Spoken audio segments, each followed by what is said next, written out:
when I was watching Draymond the last two nights, and I watched him very closely against Toronto, and I watched him very closely tonight, because that's the guy, he's part of the big three. That's what everybody says. He's part of the big three. Bill Walsh kept ringing in my head over and over as I watched this. I know where you're going with this. You know where I'm going. It's better to give up a player a year early than a year too late. And I'm wondering if we have gotten to that point with Draymond Green, because his defense, although it's good, has not been as effective as it has been in years past, right? Yeah. And then he's got a lot of miles on that body, guarding bigger dudes, more physical dudes. He's down there in that paint.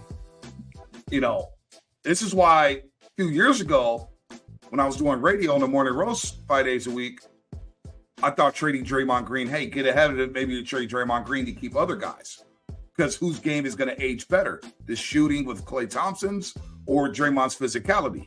Now, they gave him the deal. It's all good. And last year he played really well, especially defensively. Well, right now he's not playing well enough for this team to even think about the playoffs, Monty. I don't even want to disrespect all our YouTube viewers right now and talk playoffs. They're 8th place in the play-in tournament. They would start on the road in the play-in tournament, and they got dudes behind them that's coming in the play-in. So I'm not ready to talk playoffs right now when I'm watching this team without Jimmy Butler struggle against a flawed Dallas Mavericks team that were giving up 56 points in the paint on a consistent basis. So I think we know he's got to be better, Monty. Just point blank. We can use all the excuses in the world. We can say this. He's not motivated because it's not big games. The hell with that. We heard that in 2019, 2020. That pass is gone. Can he be better? That's the question. Well, if he's not, then that's the question. And the do you think he can be better? The games that come will tell us that. And I don't mean it can't be good, really good once a week. It's got to be more consistent, because again, he's got to be there for his guy Steph.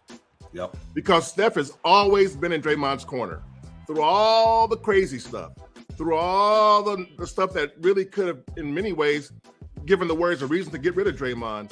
Steph has been in his corner the entire time. He's been there for Draymond. Draymond needs to be there for Steph, if nothing else. No matter who they play. Yeah. They could be playing the Pelicans. And Draymond, hey, you know what Steph puts into this. You got to be there for him. And so I think in Draymond, somebody mentioned that he's saving his best stuff for the podcast. Well, there are times when it feels that way, Wow. And so, here's the thing about Draymond. I know a little bit about Draymond off the court. Yep. And nobody has any issues with that. He's good with his family. He stands for a lot of the right things off the court. Right. But on this court right now with this Warriors team, he is not able. If he was the guy he was 8 years ago, you wouldn't have this meltdown around Dub Nation, because he'd still be doing stuff. You go back to Game 7 in 2016, Draymond was incredible. But that was almost 10 years ago. 10 years ago. Yeah, and so a lot has happened. His body's been put on the line. He's been asked to do things that no one else in this league has been asked to do at 6'6". And he's been asked to do it at a high level, because that's what it took for the Warriors to be contenders. And now the Warriors are not even, they were fringe contenders with Jimmy. And now they're not at all.